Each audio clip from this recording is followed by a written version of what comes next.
Solid discussion, comrades. Thank you very much, especially to Comrade Royal Sensation. I've been following, I've been listening. You all are comrades, one way or the other. We've worked together. We have sought to have a better nation. We have sought to have a better country. We have sought to ensure that the future of our young people, the future of our old people, the future of all citizens is guaranteed and is assured. I totally agree with you, comrades, that we have to take a stand. And I've said before that in the past we have sought to achieve realignment with the party. We've had discussions. We expected few developments to happen with regards to a formal discussion of some sort, where the party would have said what happened, how do we resolve going forward? As you are talking to me, I know for a fact there are so many comrades whose future has been ruined, whose future were ruined because they supported President Mnangagwa, and others took advantage of the new situation to dispossess, to disadvantage many of our friends and many of our comrades. These are issues that weigh heavily upon us. It's also weigh heavily upon me as one of the senior leaders who worked with President Mugabe closely and led many of you. So as you speak, I listen to you. I listen to you attentively, and I know because you want us to succeed. You want us to make a difference for our country. The future does not wait for any one of us. The future is now. It's not tomorrow, it is today. I know for a fact that many of us would want to have been, by now, have taken a position, one way or the other, of moving ourselves in a given direction of some sort. But like I've said, comrade, and in fact, if you remember one of my communications earlier on in the year, if not last year, I spoke passionately about the pain that many of us have gone through and many of us are still going through, but having hope that engaging will make a difference. But what is quite clear is there's no room. That is very clear now. There's no room for the party to engage many of its cadres. The party is tiptoeing. The party would rather have defectors for ED. The party would rather have comrades who are, says, the returnees. We are being divided. We are being pushed around. It's not because they don't know what must be done. It's not because they don't know what should be done for us to rebuild our great party, but because obviously selfish interests have taken over. And this is the situation that we're dealing with. Across the country, comrades would have expected that we discuss this program, this problem with regards to the coup, how it happened, how it affected people, and how we must resolve it inside. I know that as I'm speaking to you, I'm speaking not only to yourselves, but I'm speaking to the country of Zimbabwe. This will be broadcast across the nation. That's not my big problem. I think now the time has come for us to call a spade a spade.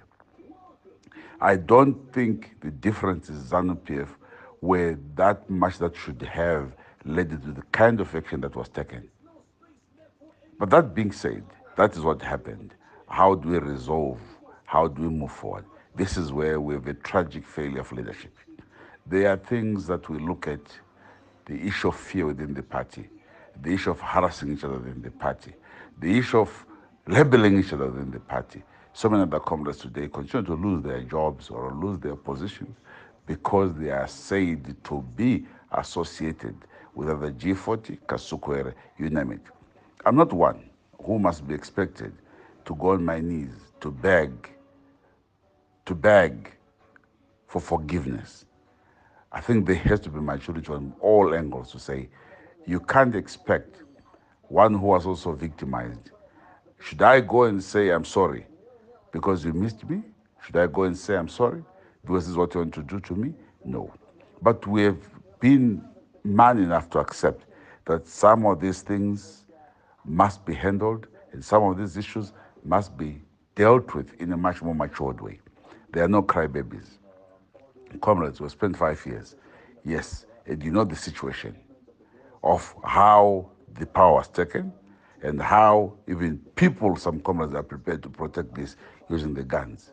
The question before us today is, are we a country where we can discuss, or even a party where we can discuss our issues as comrades, or are we a party where threats, intimidation continues to be the order of the day? The question is not who leads our country or who leads the party. The question is the process one which we agree to? Are we supporting, are we standing behind something that we all agree to? You ask me, am I dilly-dallying? Am I vacillating? I've never vacillated. I've never deviated from my position, from my disagreement from day one, that what was done wrongly. But I then said we should be able to sit down as fellow countrymen, fellow members of the party, and find a solution, lasting solution, where we're going to be talking about amity between us. But it is a fact that, again, there is no room for that. I think the past few weeks, past few days, you have seen the responses. Yes, there has been issues to say, write letters, apologize. Different circumstances, other comrades have decided to do that, and that's acceptable. This is a democratic right of an individual. What makes me happy is that there is a very huge body of comrades like yourselves who are discussing issues frankly and freely. That is what we'll be able to work on and make an informed decision. Yes, I know we must be in a hurry. I agree, but equally the same. Don't be in too much haste, for you might even meet more challenges in the future. We still have the time, we still have our eyes on how we must resolve our question as Zimbabwe. There's the issue of security of individuals, there's the issue of how all the processes you are proposing should be handled. So I want to assure you, comrades, I'm not blind to the discussions. I'm aware, yes, I've taken this very extraordinary step for the first time today to say, yes, we're leaders. I'm available as one of the comrades. If people say, come and lead, I will not hesitate to do that. I'm not a coward, I'm not a fool, and I'm not scared to do that. But I've given this interview, I've given this address for the first time because no leader must impose himself on the people. No leader must be one who says, it's me, it's me. Leaders, like Comrade Mugabe taught us, must come from the people. Let the people make a decision. Let the clarion call be coming from the people and say, this is what you want. Once you have the support, once we have the agreement by the people, we will be able to move forward. And this is also what I expected, that ZANU-PF at some point was going to sit back and say, comrades, how do we, together, in an inclusive way, resolve our challenges, but move our country and our party in a democratic path going into the future? This is what I know all of you would have wanted to see. But I'm following your discussions, comrade, and I'm not going to be rushing, but I want to thank you very much for the excellent conduct, for the excellent discussions. Leadership is not forced on the people. Leadership comes from the people. I'm heartened because many of you are expressing their hope that if we can work together in this given direction, we'll have a better nation. We need to continue, therefore, to exercise our minds, to exercise our ideas, to discuss without fear nor favor. There should be no labeling, there should be no insult. And I'm saying this because I know this will not end here. It will end up in various groups. In various groups of the party of ZANU-PF and others, let there be discussions. How best do we reposition? There is a generation that came before us. There is a generation that came also before us. The relay is a button stick, and it should continue to be so. But we do that as a people who are discussing, and in a manner that is respectful of each other. We have tried, and we should say it, to keep our discipline intact, to respect the party, to respect its founding values, which we still associate with, but you also get a feeling that there is no commitment, there is no desire, there is no room for others to come and support.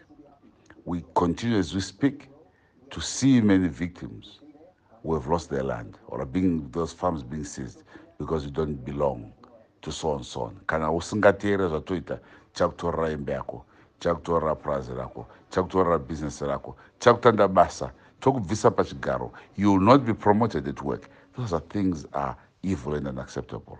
We've come a long way, comrades. We must defend each other. We must always be there for each other. And I think this prize is not an easy prize that we're looking for. It will be challenging, but we have to do it. We've got to engage. I'm talking about engaging us as we are discussing now. Perhaps the time has now come for us to come out in the open. And whether the consequences are good or bad, damn it, we've got to discuss. Thank you very much.